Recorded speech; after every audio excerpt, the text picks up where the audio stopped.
Hello and welcome to the channel. If you are new here, please consider smashing the subscribe button. Now, recently I did a video saying thank you to my 300 subscribers, and in that video I asked what would you like to see in the future. A few of you mentioned the Sinus Apache. In fact, some of you have mentioned the Sinus Apache to the point that you're even inviting me out to go and hit some green lanes. Now, the only reason that I haven't particularly been able to go and do that is because when I did the Sinus Instagram build, my m.o.t had run out. And also I then had to renew my policy, and when it came to it, the insurance didn't particularly like the mix between the Zontes and the Sinus. For some reason these Sinuses, the dirt bikes, they get stolen quite a lot. Probably because of what kind of bike they are. Now, due to the fact that my insurance was actually quite high just because of this bike, and to give you a good reference and idea of it, my Zontes 310R and my ZXR 400, both of those together were cheaper than a quote for this on its own. Which is batshit mental because both those bikes are more hooligan and fast. Now, because the Sinus Apache is a 125 4-stroke, it is a learner legal 125, meaning there are a lot of 17-year-old lads that are in their first year of riding that own one of these. So if that is someone like you, this video might actually well help you into checking your bike over just for the general safety checks, but also if you do have your m.o.t and what to look out for and what could potentially be a problem. And even if you don't have an m.o.t due, these checks will also help you out in just general health and safety. Now, this is a machine with many functioning parts, so it's always best to double check them. But without further ado, let's crack on with it. I'll show you a bit more in depth and detail, and I'll even get a little bit up close and personal with it. So the first thing we're going to cover is the steering. That's right, the steering. You need to make sure that everything over here works perfectly. Now by that, I don't just mean that it goes left and it goes right, but whilst you can, keep it upright off the floor if at all possible, and double check that your bearings are nice and smooth, because if you've got any juddering, then that means your head bearings are gone and you definitely need to replace those. The next thing that a lot of people tend to actually miss out is fouling of any cables. So your clutch, your brake levers, your throttle, all of those need to be in conjunction to the fact that they work and they stay out of the way, especially when it comes to things such as wires all down here by the headstock and down here as well.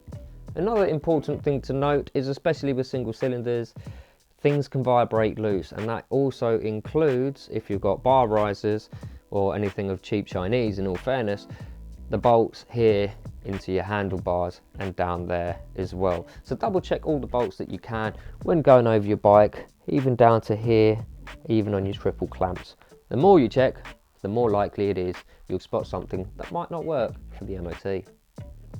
Now, when it comes to headlights, you're going to need them to be working, and also not to be flickering on and off if you are to be going over bumps. At the same time, make sure your full beam works. And not to mention that while we are covering the topic of headlights, it's always good to double check your indicators are working. So make sure that they are working all over the bike. You also need to be seen at night, so make sure that the rear light is also working, and not only that, but you can check by going up against the wall that you can hit the rear brake and it lights up. Now, on a side note, and slightly unfortunate for me, my dash lights totally cut out. They are no longer working, and I cannot find out for the life of me as to why. Now, here is the kick up, because I don't actually need those to work, not for an m.o.t, even though it's most likely that I'd advise that it does. Lights that you need to be on the road aren't the ones showing you that you got any on, it's actually having them coming on. So coming on to the next important one that is mainly overlooked is this sight glass here. That's right, I've got rather clear looking brake fluid. The reason for that is because old brake fluid goes yellowy brown. And yellowy brown brake fluid is never good. So just as you would for the top, make sure you check down low for your rear brake too, because that is also just as important. And whilst on the topic of brakes, you definitely want to be checking out your hoses. Are they worn? Are they knackered? Because that is definitely a serious fail if they're not in good order. Oh, and double check the pressure too. Another thing, if you can, take a look at your brake pads, because in there you shall see whether they are running low or if they are actually in good condition. And luckily for me, these are actually new, so they're pretty much in good condition. So naturally, when it comes to tyres, you need to make sure you've got enough tread. Again, I bought these tyres specifically new for enduro, but as you can see, you just need to make sure there's no cuts, lacerations, and even down to the fact that your tyre pressure is right, because they will check to make sure you've got enough air in those tyres.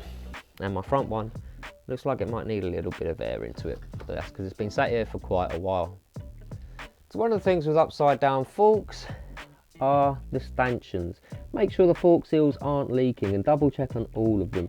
If these are leaking, one, it's going to be expensive, but two, it's an MOT failure, because all that fork oil is going to drip down onto your brakes and you aren't stopping for love nor money.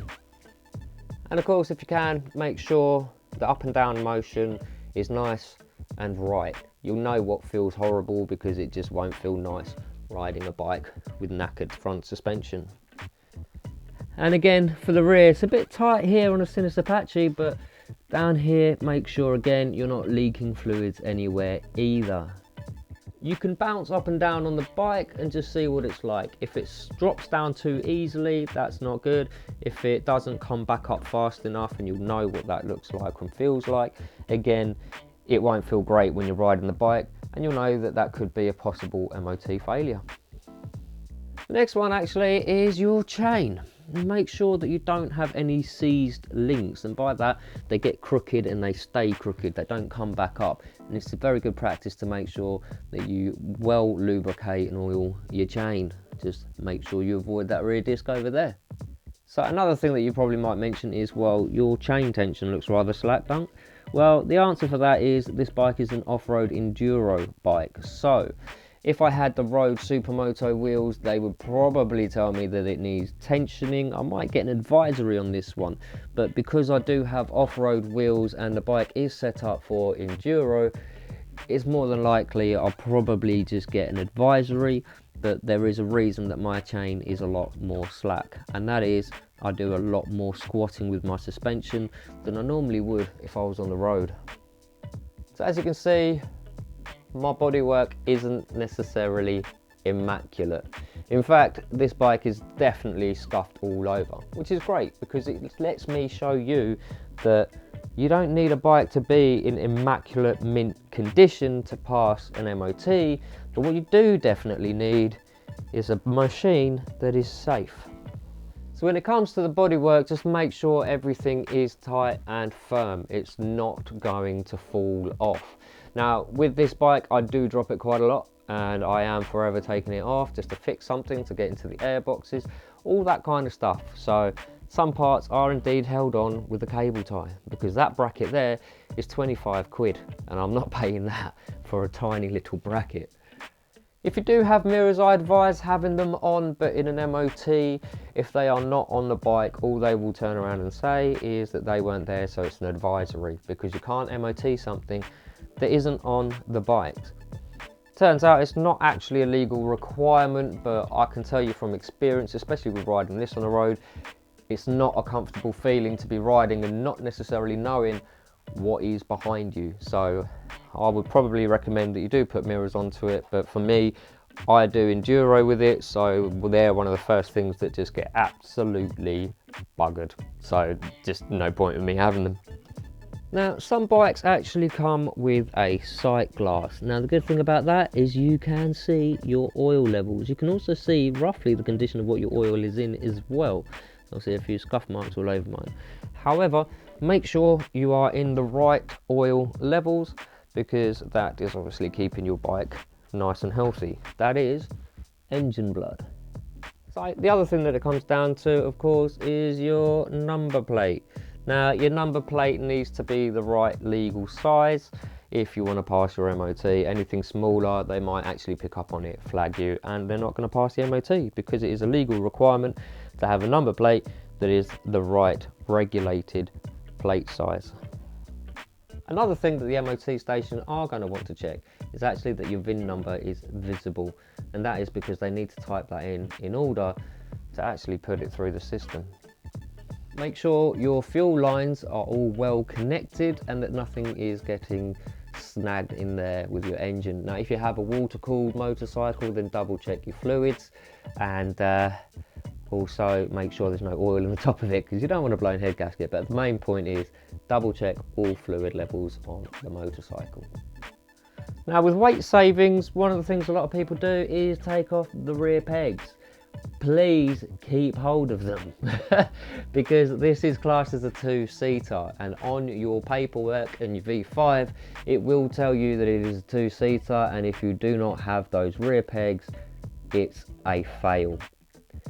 Honestly, cannot express to you just how much that can be a pain in the bum, because you take them off to make the bike look nice, and then in the end of it you need to buy them all over again just so you can pass an MOT. Now when it comes to wheels, you want to make sure that the bearings aren't shot. So mine are a little bit tight at the moment, but I haven't used this bike in a while. But in general, you kind of want to make sure that there's no play in that wheel, up and down, left or right. You just want it to be aligned and working very nicely. Same thing with the rear, just make sure it's not going left and right, up and down, because again, that is an MOT failure, and it's also a cause of concern, especially for your safety.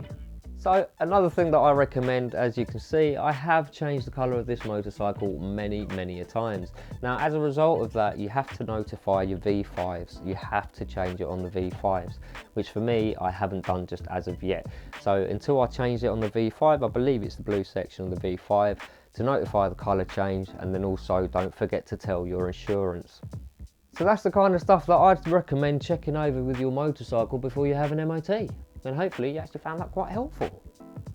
Now, if you do love motorcycle content like this on YouTube, especially from smaller channels like myself, then please take a look at my friend Tom's. He's got I Like Motorbikes. His channel, I personally find, is brilliant. And if you're quite interested into this kind of content, you might particularly like his as well. In fact, I even won one of the competitions that he was giving out on his channel, which is for his t-shirt. And Tom, it fits well, it's lovely, just it's -degrees here in the garage, and I'll be put to shame by a hamster at this rate. So hopefully you found this video quite helpful, and if not, somewhat entertaining. But until next time, ride it out.